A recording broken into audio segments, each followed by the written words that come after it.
Good morning, everybody. I am in my house right now. I know that I don't really play in my house very often, but my family has left for vacation, so the house is mine for the next 3 days.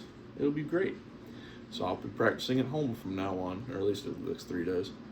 Um, I just did not practice 2 days ago. I just didn't do it, and then yesterday I made the video. I had the video ready to go. It wasn't a good video. It was like 20 minutes of practicing, and then I rambled because I was really sleepy. Which what's new, but it was like 20 minutes of practicing and then rambling. I might post it, I might not. But I forgot to post it. So, it's sitting in my camera roll right now. I'm not sure what to do with it. I might post it as like a bonus video.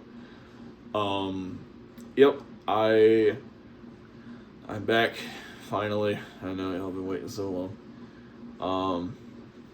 Nothing new channel wise. Probably get some more playtime on Final Fantasy in a few days. If you're curious about the run, I made it past the fourth crystal boss, and my fourth job is Samurai, which is by far the best job I've gotten so far. Like, it's not even close. They use high defense armor. They have high defense, high attack, high HP, and the best move in the game, which is Money Toss, which deals a decent amount of damage depending on your level and the amount of money you have in your pocket to enemies, to a maximum. And with enough grinding, that move is how you can pretty much one-shot the entire game. That's how I beat my no money run. I was allowed to use Guild Toss, but I was not allowed to purchase anything from a store. And that's pretty much how I beat that run. Yeah, that was a fun run. But that's my final class. So I'll keep y'all posted on when I beat World 2 and when I beat the game itself. I haven't actually made it to World 2 yet. I'm almost there, but I have to do a couple bosses and then I'm good to go. But yeah. So other than that, work day was really easy to the point of boring. I never actually made it down to 300 pounds because I ate a bunch of sweets yesterday, or day before, I guess now. But yeah, so found out today that my shorts weigh more than a pound. The ones I usually wear. I'm in my pajamas right now. I got my basketball shorts on, but my cargo shorts that I wear everywhere weigh more than a pound. I found that out because I went to weigh myself in my cargo shorts, and I was 304 pounds. And I took my cargo shorts off with my belt, and I know my belt weighs a pound-ish, like a pound, maybe a pound and a half, but it weighs about a pound because I took it off and I weighed myself one time and it went down a pound. So then I took my pants off with them, and I went from 304 to 301 and 0.4. So my cargo shorts weigh at least a pound. I thought that was pretty funny. Y'all might enjoy that too. Other than that, nothing really new. I bought myself a bunch of food. I might do a cooking video here before long. I learned how to fry chicken a while back. I haven't done it in a while, so I'm still a little hazy on it, but I know the general process, and I can figure it out one more time, I'm sure. So I can show y'all what seasonings I use, just because I have, my way of doing things. Yeah, I bought a bunch of stuff, so I might do a cooking video here before long. Yeah. No dogs, so the dogs will not be barking at me. They are up in Georgia with my family. And that's pretty much it. If you're curious, I don't think I ever explained why they're vacation. I did in the last video, but I never posted that video. So, my very rich cousins owned a lake house. They just sold it with like no notice to us, but it's like it's a very common vacation spot for us. It's where we go because it's essentially free. We only have to pay for gas, and then we have to pay for food, but that's overall cheaper than a ticket to pretty much anything. So we go there for a lot of the holidays. 4th of July, we usually go for Labor Day, we go for Thanksgiving, we go for New Year's. Pretty much any holiday that we don't already have something planned on, we go to the lake house. And we were going to go for the end of summer vacation, the week-long one, but they just sold the house. So what they're doing is they're up there saying goodbye to the lake house while I am here working. I wouldn't have it any other way. As the years have gone on, I've actually enjoyed the lake house less and less. And that sounds like I'm being ungrateful, but it's really just because it doesn't feel like vacation to me. Because we've done it so many times. It really just feels like being at a different house, but having all of the same experiences. Now, that lake is really nice, but up until recently, we actually did used to live next to a lake too. Next to not like a lake house, but like we had a key to a lake that wasn't even a quarter mile away. You could walk to it. We usually did walk to it. Why not? So, mostly sandy road, might as well. So we would usually walk down there and go swimming every now and then. We stopped doing that so much because we either got busy or we just didn't want to. But, I mean, that's pretty much the gist of it. Is they're up there in Georgia saying goodbye to the lake house while I'm down here celebrating the fact that I have a house to myself at the moment. It won't be like this for long. They're coming back Sunday afternoon, which means I'll have one good day of practice on that day as well, and then I'll have to start practicing in a parking lot somewhere once again. So yeah, that's the update. That's the big one. We're gonna be in this house for 3 days, and then we get to go back outside. That also means that these practice videos might be earlier or might be later than usual. You might hear it in the background. I've got a load of laundry going. That's because, well, one, usually my mom does my laundry, but two, they didn't do any laundry before they left. So all of my dirty laundry is sitting in a hamper or in the washing machine right now. So, and I've said this before, I only have like 4 shirts. I also only have 4 pairs of basketball shorts, which I sleep in. I have, I think, 6 pairs of cargo shorts. The only thing until recently, the only thing I didn't lack was underwear. Now I don't lack socks either because I went and bought 2 12-packs of Dickies. I think they're just like ankle socks, but they're very comfy, especially right out of the package. They're soft and they're like a little comforter on your feet. They're fantastic. So yeah, not sponsored, by the way, just, throwing it out there. All you big guys out there, I know there's probably a couple of you, Carhartt will make the best shirts that you can buy with money. They're always too big. You'll value that, don't worry. Like, I might look like normal in this shirt. This is a 3XL Carhartt shirt. This is not a small shirt. And, I mean, y'all have seen it before. Like, this stupid thing stretches. Like, that's where my belt line is. Like, they're good. They're good shirts. I think it might be a 3XLT, but it's a 3XL, and it goes really long. And, like, this is kind of, I know Carhartt at least was in style. I don't know if it still is, but it's fantastic for bigger guys like me, or for you if you're sitting there. No offense. We all struggle with something. I struggle with food. So, yeah. So these shirts are fantastic for bigger guys. They sell them in most hunting stores. So I think I got this one in Rural King. I don't know if everywhere has Rural King, but I imagine a lot of you have like an Ace. Actually, no, they don't sell them at Ace. You might have a Bass Pro. You can order them online. I know that. I think I ordered a couple of mine online. This one I got in the store, but you can order them online. I'm sure they sell them in stores like Academy or something. Just, you'll find them. They're kind of expensive. I think this one was 30-ish dollars, a little over 30. But I've had this shirt for almost 2 years now, and the only problem it's ever had is that occasionally I stain it. It doesn't rip. It doesn't. I mean, it's really not that faded. It might have been like a little bolder, but this is actually pretty much the color I got it in. It's just kind of a dim color, whatever. So a neutral blue, if you will.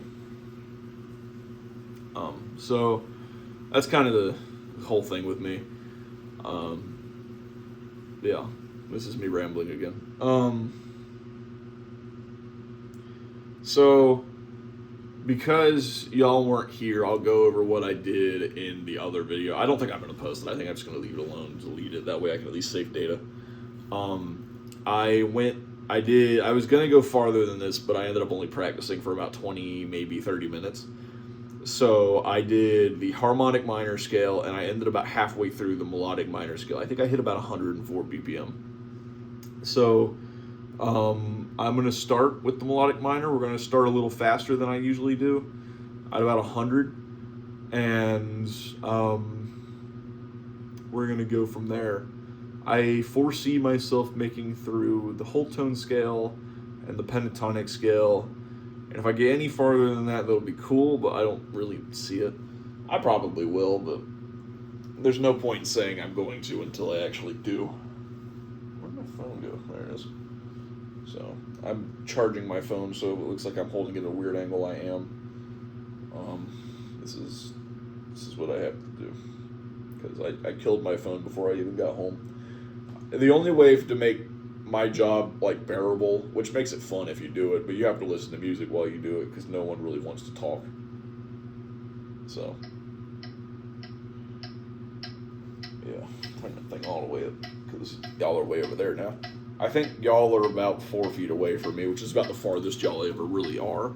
So I'm sitting down because I don't feel like standing up. My shins are killing me right now. I do not know why. Like, to the point where if I like arch my foot back, it hurts like a lot. Like I went and worked out my shins or something. And I did have a leg day yesterday, but I've been working out consistently for about a month, maybe a month and a half. So this shouldn't be happening. I don't know. My shins hurt a lot.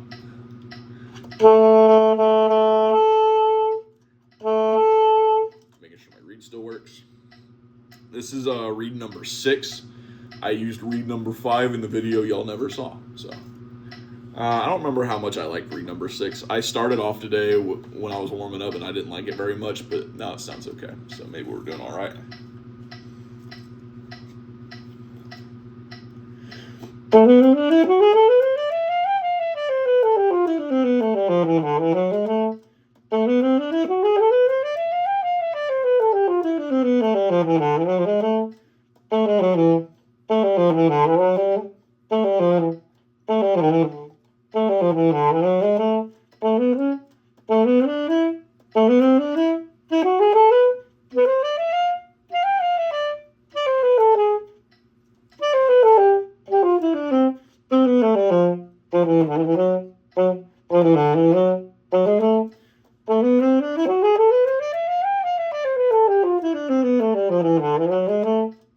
we go.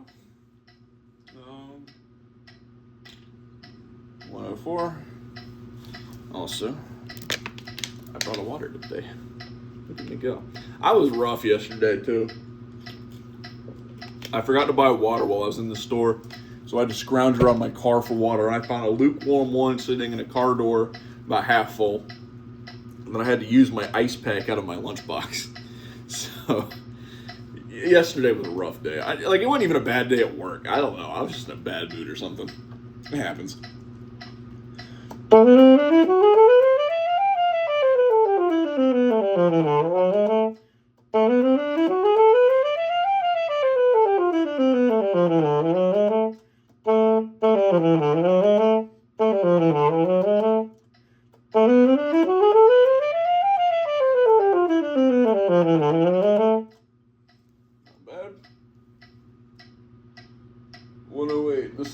This is what I had it at yesterday. I lied when I said 104. It was 108.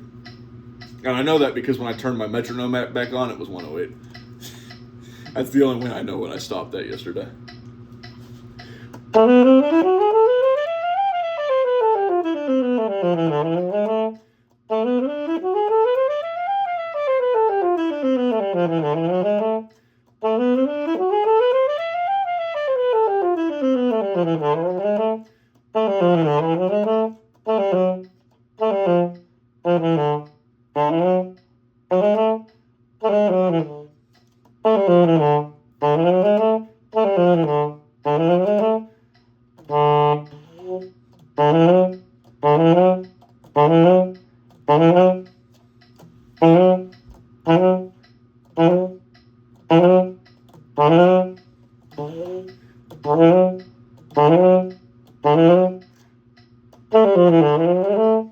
I think I'm.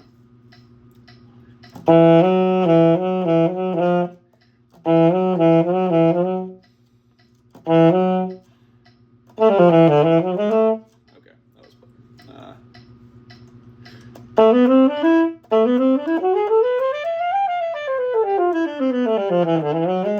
There we go. That's better. 112. Y'all can probably see it when I do that, don't you? Can't y'all? I'm not gonna watch the video back. I just post it. That's like half the problem with doing unedited videos is I don't have to watch it, so I don't actually know what I sound like in the recording. I know I don't sound the best, but I do. I feel like I sound okay. I haven't played alto a whole lot anyway, or recently. Alto's probably my most played saxophone, which is not my favorite. So now that I can kind of play tenor okay, I actually think alto might be my least favorite.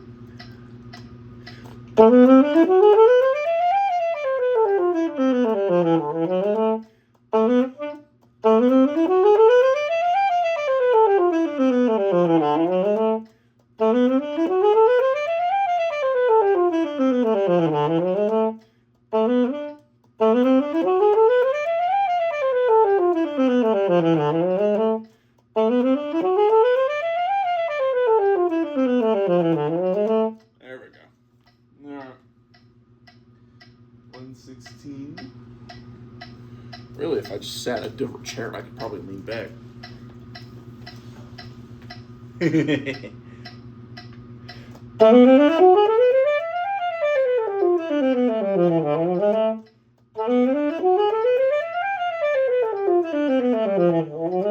Yeah, y'all are getting lazy me today.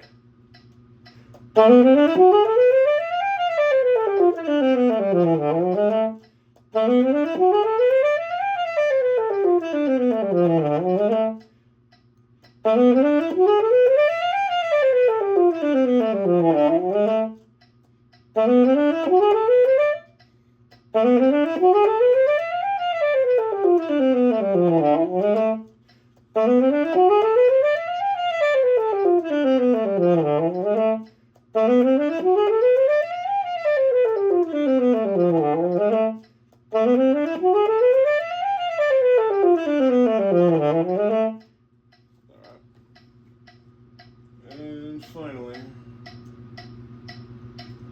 120, ladies and gents.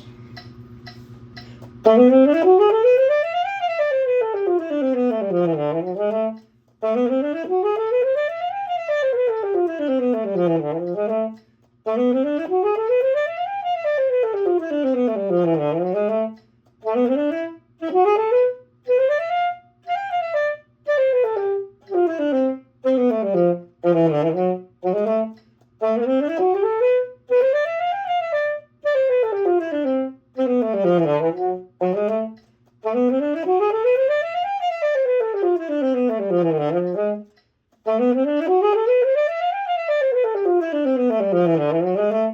we go. That's the one. All right. Pentatonic scale. I would say this should be easy, but I do have to do the C sharp to A sharp transition, and that one notoriously is bad. It's like the bane of my existence right now. That's the.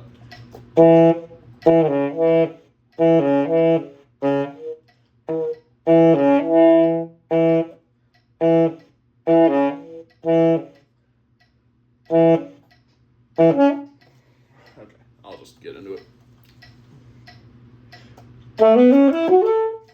Alright,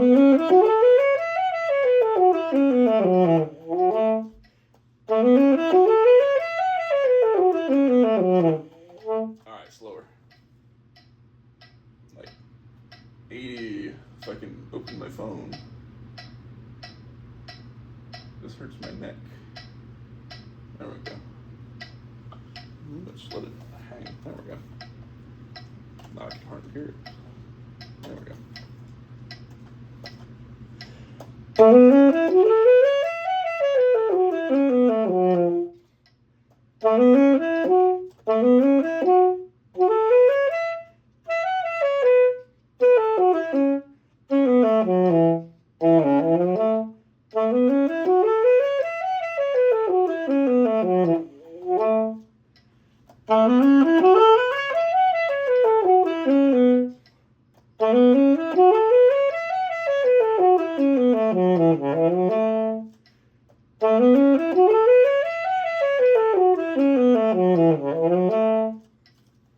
Neck hurts.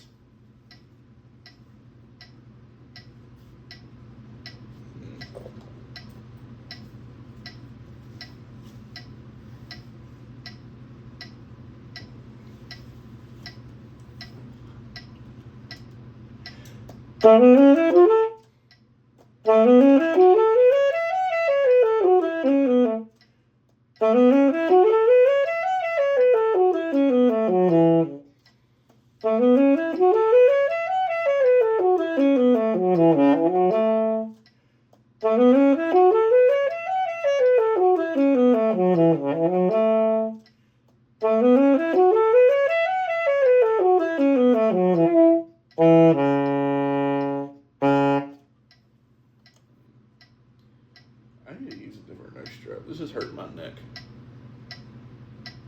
Maybe if I loosen it just a little bit.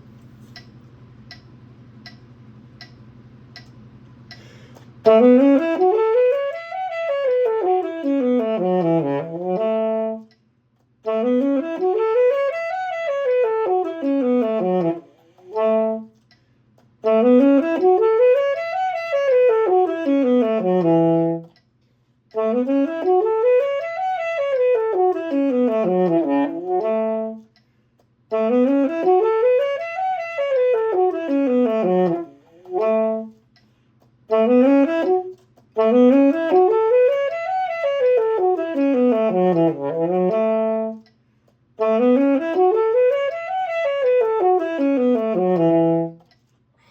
keep not going down.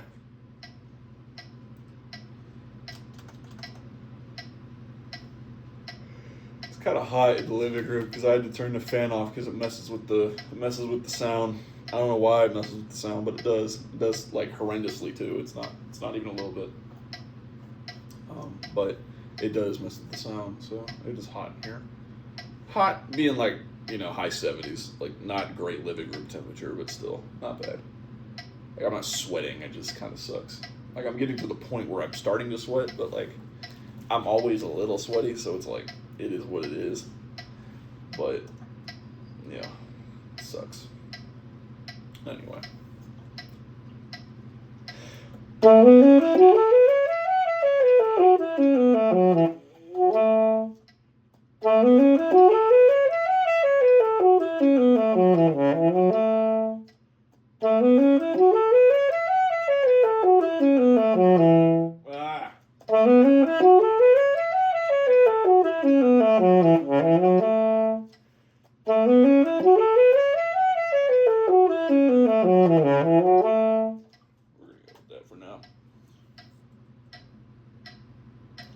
It kind of is funny that no matter how many times I practice that little bit, that little tiny little fraction of a piece, no matter how many times I rep that little itty bitty bit over and over and over again, there's still like a 50% chance that I even hit it.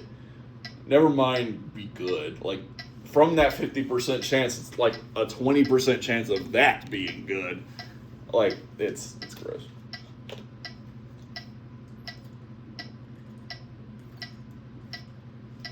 If you are a composer sitting in my audience currently, I think I have a couple people at the school that are composers that are subscribed. If you're a composer sitting in the audience, if you ever write in a C sharp below the staff to a sharp below the staff, or like a D flat to a B flat, you're gonna be cursed, and your pillow will always be warm, and your bed will be full of sand, and your shower water will always be cold when you first get in it, and you will be surrounded by all of the bugs when you go outside. That is, you're going to be cursed. This isn't a threat, this is a warning. Though I can curse people. This is a joke, by the way. You're not going to get cursed. But some of us wish you could. Like, it's the one thing saxophonists really cannot do for whatever reason. Like, it's hard. No saxophonist I know does not struggle with that transition. I know professional saxophonists that still have trouble with that. Like, it is not easy. So, yeah, you're gonna get cursed if you use that if you use that interval. Every other interval is just fine. Like. Oh yeah.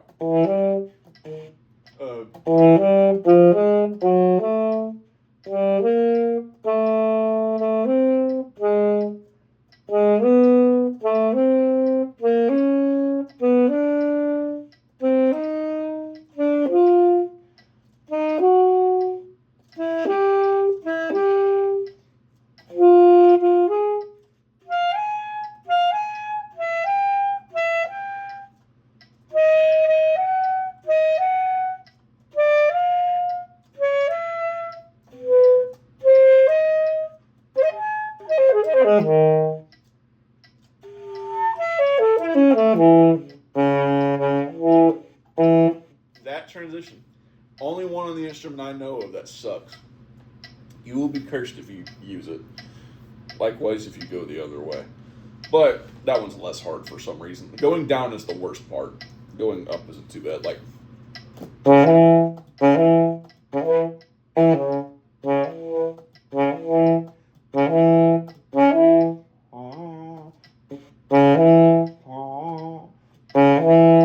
Yeah, like that's not so bad because you're just dragging your finger up.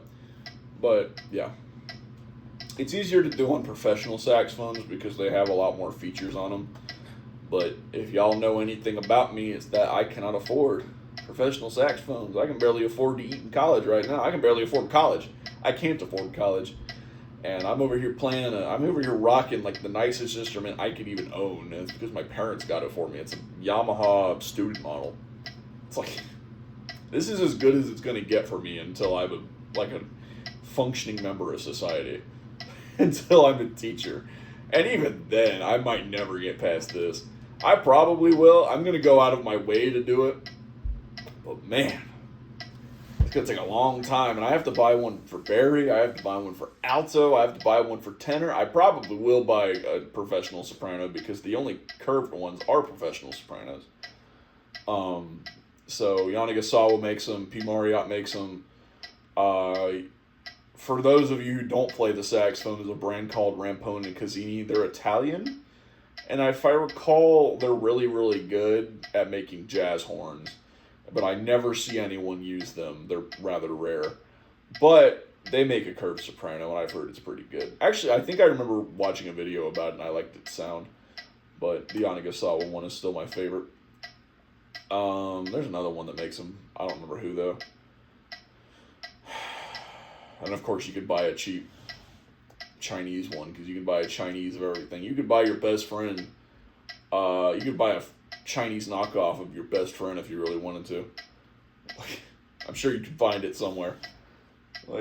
But yeah, I'm gonna have to invest.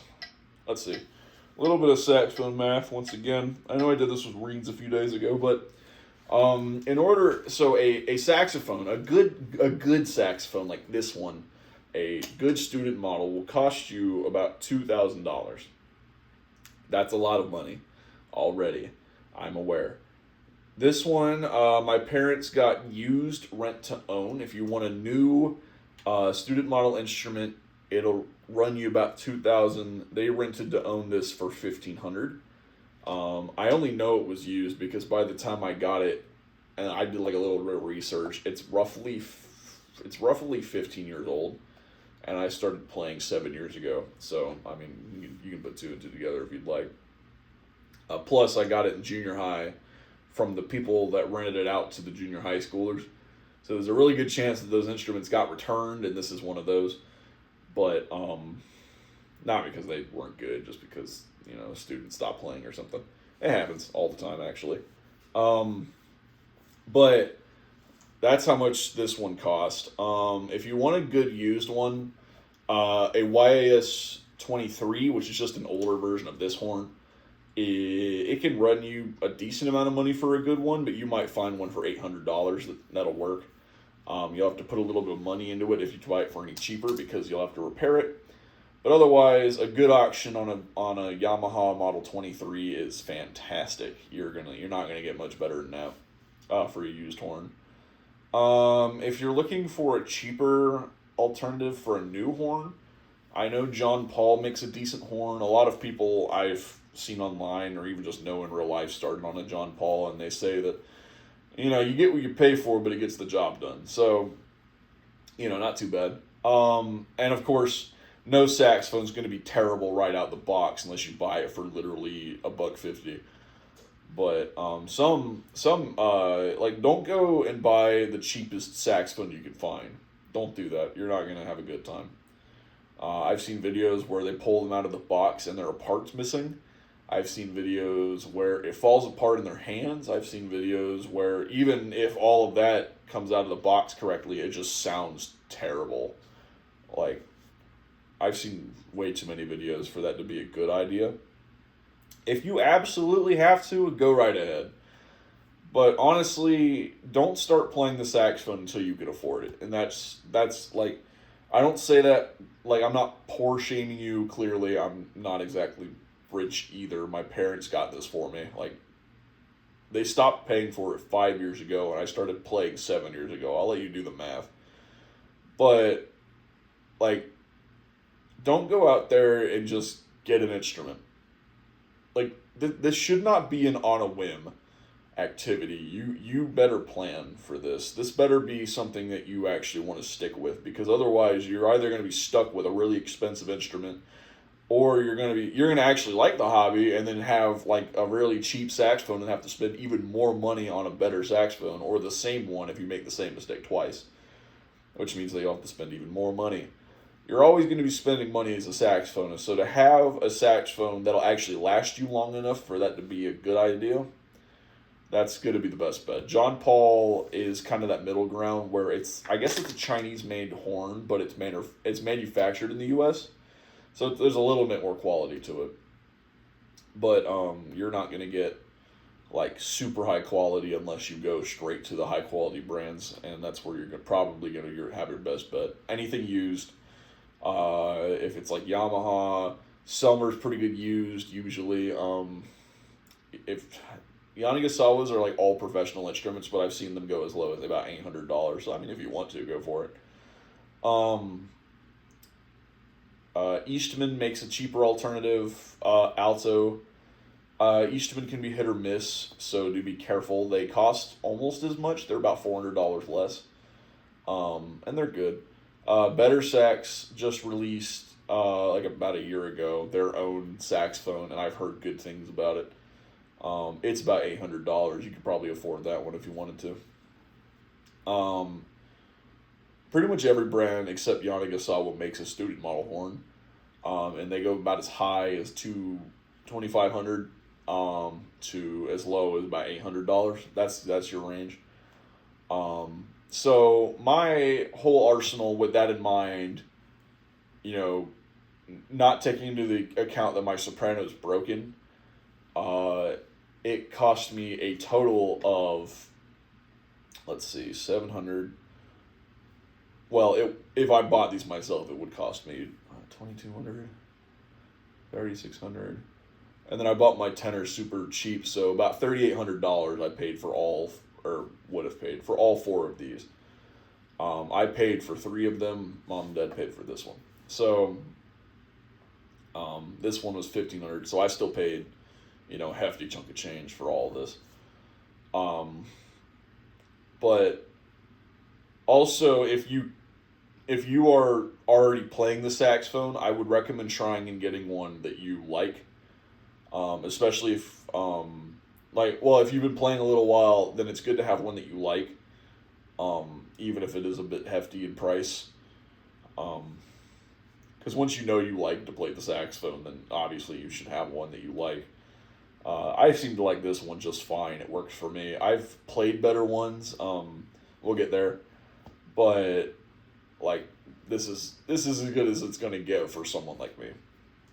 So, and it's totally fine to have a student horn. There are limitations to a student horn. They're not built as high quality, so they're not going to be able to do all the things that a professional horn would do. And mine's even missing a whole note from the top end of the range. But at the end of the day, you're going to end up paying about $2,000 for features that you really don't need. They're just going to be very convenient. And you're going to be paying for an instrument that'll last longer and an instrument that sounds better mildly. But this will get you where you need to go in a pinch, really anywhere. I've been playing this horn since middle school, and I've found its limitations, but I have to be really trying. So, it's not a big deal. Then intermediate horns. I'm sticking with alto prices, by the way. This fluctuates wildly depending on the saxophone, but alto is generally the cheapest. The intermediate alto can run you up to about $4,000. I think if you're paying $4,000, you should go ahead and get a professional horn. But if you really just want an intermediate horn, or you found one that you like better than every other horn, which I've done before, by the way. P. Marriott makes a really good Barry, and it's like an intermediate model. But if you find something like that you really enjoy, or you just are looking for an upgrade from a student model that has all the features of a professional model but just isn't all the way quite there, $3,000 is about average. $4,000 is probably what you should have in the budget. Just in case. By that point, you should be trying your own instruments. You should not just be ordering them off the internet. Go find a saxophone store, go play them, pick your favorite, leave. Don't buy it immediately. Take some time to think about it, pray about it, then go buy it. Or if you find one that you just immediately love, go ahead and buy it. You'll probably still love it by the time you're done with it. Then the professional horn, this fluctuates wildly even on alto, but it starts at about $4,000 and can get on average about as high as about $7,000, but I've seen them go for about $20,000, and that's for a really stupid expensive one. That's expensive for saxophone. That's bassoon prices, crazy. You would never pay $20,000 unless you were trying to do it for a YouTube video or something, but you would never spend that much money for any reason unless you just really needed that horn.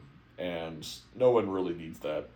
Yanagisawa was the one that makes the $20,000 horn, but that's because it's made of solid silver. You don't need that. I actually don't even really care for silver that much. I like how it plays. I don't really care for how it sounds. It is a smoother play, but I like the brassiness of, brass, but also copper more than I like, or bronze. It might be bronze. Than I like silver. But yeah, a typical professional horn will run you about $6,000 to $8,000. My favorite one currently goes for $6,000. It is the Yamaha AD2Z. It's a custom instrument. It's really nice. My honorable mention goes to the Selmer Signature, which I think is better than the rest of them, even though literally no one shares that with me. That's my favorite Selmer instrument. It's the only one I like, too. I've played all of them. I've played the Axos, I've played the Supreme, I've played the Reference 54, I've played the Reference 36, I've played some old horns. I prefer the the signature over all of them, at least on alto. I haven't really got this much experience with tenor, or any of the others for that matter, because they don't really showcase those as much. They might just not even make them. But with alto, I know which ones I like because they are the most popular. And I said earlier that that prices fluctuate wildly. Soprano actually is pretty similar to alto. You can probably add about $500 to all of those. You're not going to get a student model soprano. I think Conn-Selmer makes one. But if you're buying a soprano sax, you probably don't need a student model. You know, like get an intermediate. I think Yamaha makes a good one. The 475 is the only one, but they make a really good one, so I would buy that. I prefer curved. Most people prefer straight. Do what you want. If you want a curved one, they run you almost exactly $4,000. Pretty much all of them do. It's actually a pretty even price. Soprano probably has the most even pricing, but it is a little bit more expensive than alto. Tenor's a little bit more than a little bit expensive. Like, they're a little bit more expensive than soprano. So, the average professional tenor runs about $7,000. The average professional, or the average student tenor runs like $2,500. Like, no, most people don't really start on tenor either, but it's good to have a decent tenor. Also, by the way, this is all like new. Literally anything, the price will fluctuate from like $0 to $450 billion or whatever. But I would really prefer. I actually just buy everything used because I can save thousands of dollars that way. My tenor I bought for $250. I took it to a shop and got it repaired for another $150. And for my $400 horn, it plays fantastically. I have like one problem with it, and I fixed it with voicing, so it's okay. But like a professional tenor runs about $8,000. Barry is where it gets steep immediately. I was talking about the better sax instruments earlier. They have an alto, a soprano, a tenor, and a Barry now. The soprano is curved, notably, because he agrees with me. But the Barry, if the alto runs, I think actually it might not be $800. It might be like $1,400. But if the alto is $1,400, then the baritone is $4,200. Pretty much take any alto price and multiply it by 3, and you'll have the average price of a baritone saxophone. They're so expensive. Oh my goodness. I'm lucky to have mine for the price I got it for, and I don't even like it. That's how bad it is for Barry players. Barry players have it rough, by the way. You're never going to find a good Barry that's not less than like $6,000 at the very least, and that's used. New, that $6,000 instrument is $10,000. Yes, really. It's bad. I bought my Barry for $1,500, and it is from the 50s, and it is always out of tune, and is missing a whole note from the low end of the saxophone as well as the high end note, but that wasn't as common in the 50s. That's how old it is. It is missing trill keys. It is so old. And I bought it for $1,500 with a mouthpiece, a stand, like a sax stand, and I think I got reeds too. I don't remember. The other thing, a neck strap. That was the other thing. So with all that, like, Barry prices are silly. Like, if you're gonna play Barry, you're playing Barry. Like, that is like a one-way road, my friend. You are not just buying a Barry and then leaving it in the closet. You better get some mileage out of that thing. It is expensive. So, like, the cheapest name brand that's not Better Sax you can get is $5,000, and that's for a student model, which just means a cheap model that they pretend that students would be getting. Like, mostly students buy them because it's listed as a student model, but it's just a cheap horn because you shouldn't be playing Barry when you get your first saxophone. You most certainly should not do that. It's like that with soprano as well. Tenor, debatable. I actually believe you should play tenor if you're a bigger guy like me. It's a lot more comfortable to hold than alto. Like, look at me. Look at my T-Rex arms. This is silly. Whereas tenor, it's like nice and comfortable. You know, like fair enough. But Barry, no, don't start on Barry. Whatever you do, it'll mess up your embouchure almost irredeemably. But yeah, it'll start you to about maybe $5,500. Then an intermediate, which is where really all of them really start, is about 7,000. The one that I found that I liked was 8,000. And then the Yamaha professional horn is at least $10,000. They go up to 12, and then the most expensive you can buy a Barry for is $30,000. Crazy. Like, I picked the worst saxophone from poor people. It's awful. But I mean, I don't regret it for anything. Them things are great. So yeah, that being said, start on alto if you can't afford to play the saxophone. Start on tenor if you want to, but if you can't afford it, just start on alto and buy the bullet. Like, I've seen plenty of big guys play the soprano. I've seen plenty of big guys play the alto. I've played both. I'm playing alto now. Like, it clearly isn't that bad. I play a curved soprano, which is even worse to play for big guys with fat fingers like me. But like, it doesn't bother me that much. Occasionally I get in a little bit of trouble, but like, just do your own thing. So that's my little saxophone price right. We're gonna practice now. Yeah. Pentatonic scale.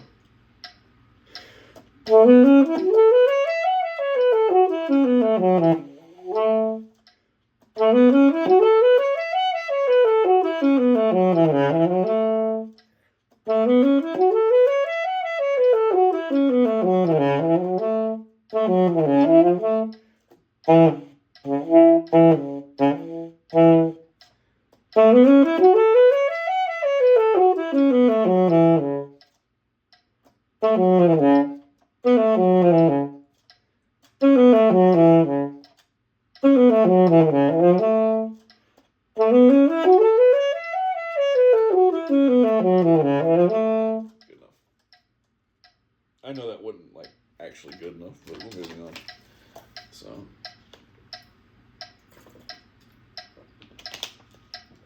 this F sharp series is cooking my. This F sharp series is kicking my butt. Yeah.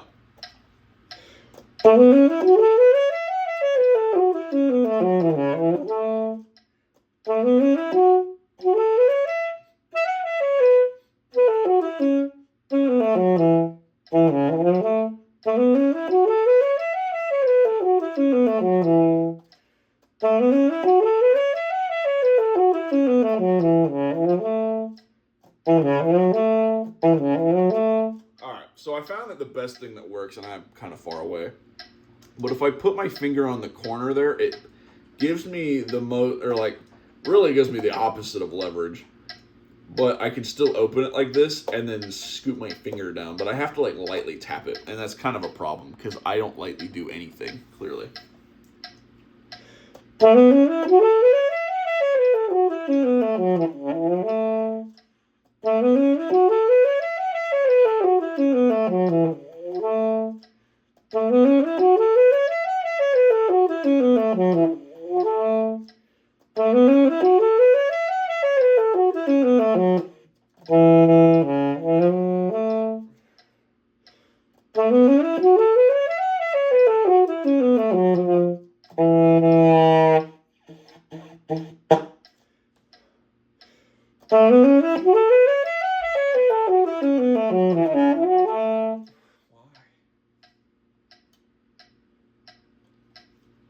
We're going to do a different scale. We're going to do the whole tone scale for a bit.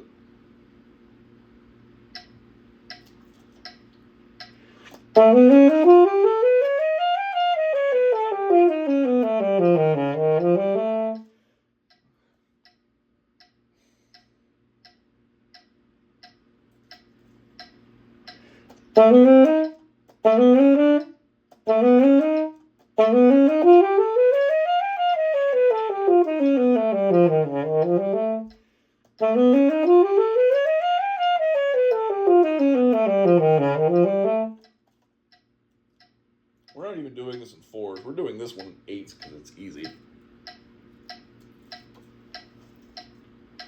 I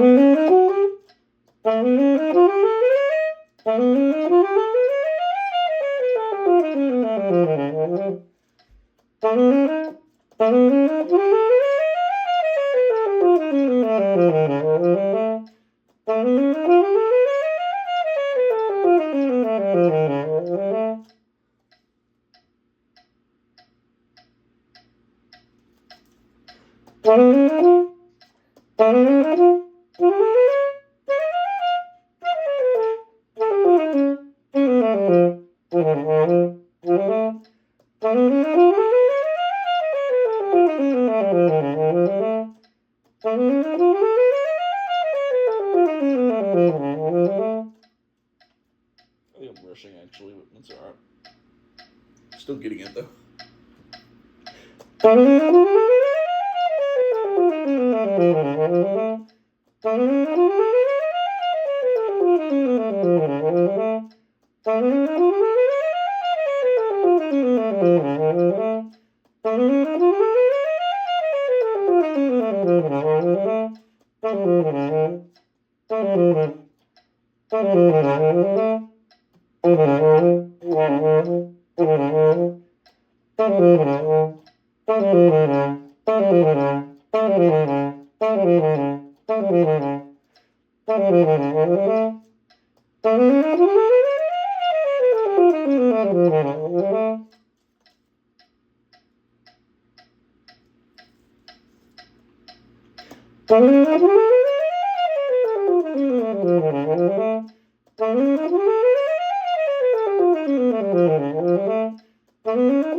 I would do the major arpeggio next. We could still be encountering the same problem.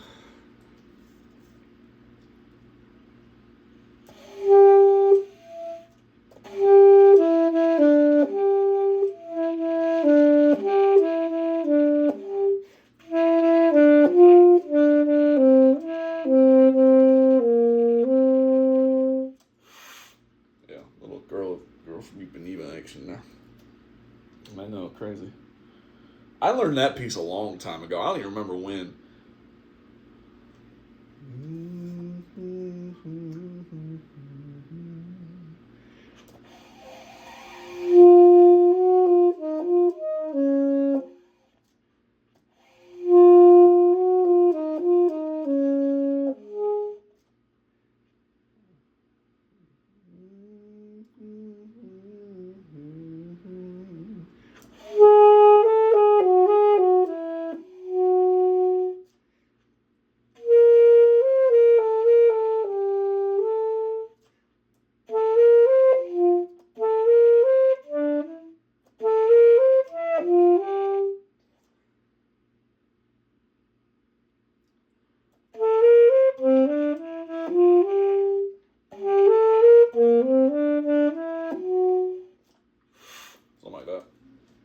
Yeah, I have to do it by ear because it's still kind of a weird piece. But I used to be able to play it from memory.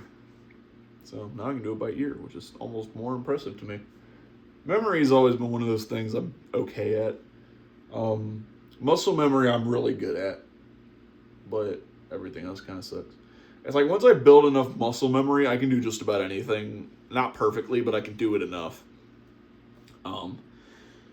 So that's why I've been playing all the scales memorized, is because I've already got the muscle memory down, more or less. And even the ones I don't, I can feel out using sound and such. Or just thinking through it. But, I mean, for the stuff I do have down, like, I'm pretty good at, like...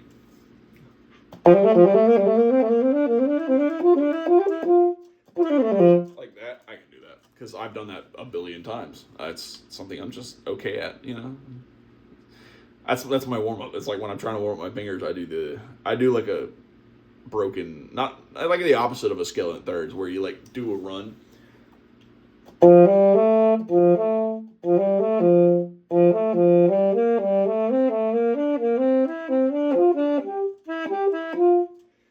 I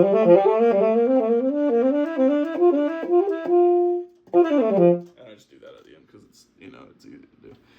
I think the D scale is probably the D major scale is probably the easiest to play on the saxophone. I'm not really sure.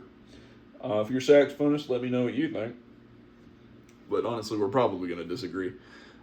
You would think the C scale, the one with all the naturals in it, would be the easiest one. But I actually found that one, we learn F sharp before we learn F, so this is actually a more familiar fingering to us.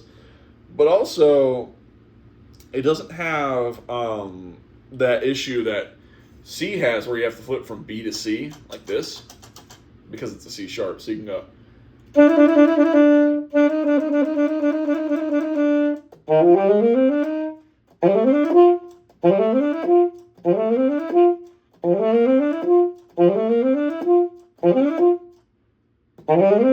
Like, I can do it, but it's a lot harder.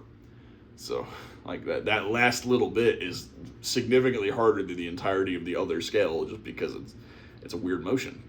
Like, that's a weird motion. I don't know. Especially to get it timed right, because you might go.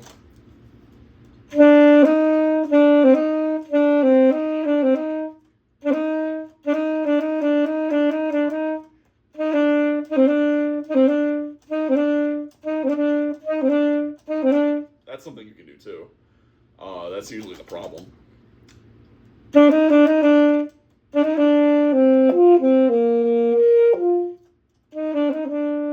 Yeah. Little Phantom of the Opera action there for you. Y'all getting like a bunch of stuff today, aren't you? Yeah, okay.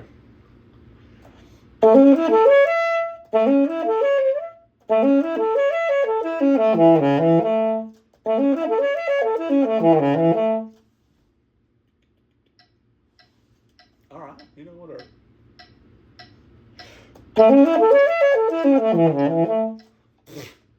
All right, well, never mind. We're doing this.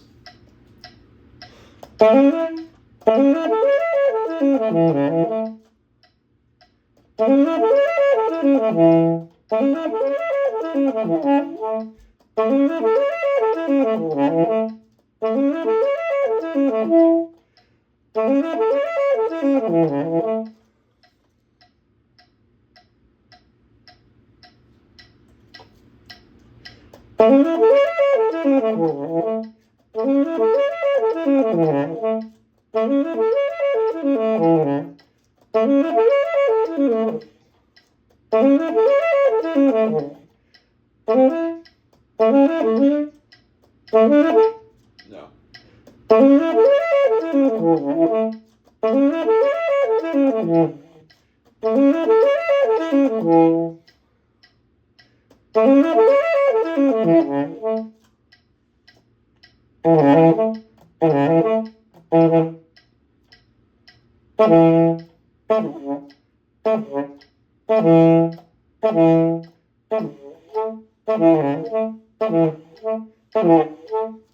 There's got to be a better way to do this.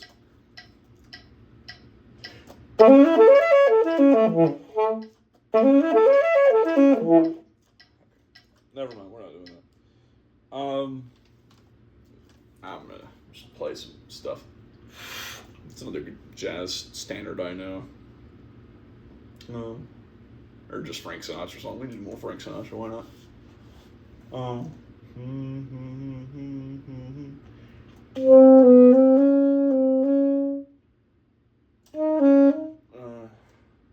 You make me feel so young. You make me feel like spring is sprung.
I'm not very good at jazz on alto, by the way. Suck it. I probably would. That would have been better if I did it on tenor, but that's all right. Yeah. That's been an hour. I know I rambled for about 20 minutes of it, but that's an hour. We're going to call it there. It's 8:30. I probably should go to bed at some point. It's 8:16. Either way, we're going to bed. Or eating a snack and then going to bed. So, thank y'all for joining me. My wonderful house. I finally get to turn the fan on while y'all are gone, but that's not y'all fault. That's my fault. Yeah. It's physics' fault. I hate physics. Anyway, yeah. Thank y'all for joining me. I think this is officially day 16. Though with the amount of days I've forgotten to upload or forgotten to actually practice, it's like, I don't even know. We're probably actually 3 weeks into this whole thing, but I've either missed so many days or forgotten to upload so many days. It's like, we don't even really know where I'm at right now. Yeah. So thank y'all for joining me on this little adventure here. I hope y'all have a fantastic day. I know I have. I will see y'all tomorrow morning, same time-ish, same place. That's pretty much going to be it. I might sit in a different chair or something, but for the most part, it's going to be the same place. Yeah. I might make you that cooking video whenever I get around to cooking. So I'm going to make a big old... I'm not going to spoil it. I'm going to make a big food. I'm going to make a big food. Like a me-sized food. That I will be, like, struggling to force down all the way. Anyway. Yeah. Y'all have a fantastic day. I will see y'all. I gotta pull the table closer. I will see y'all tomorrow.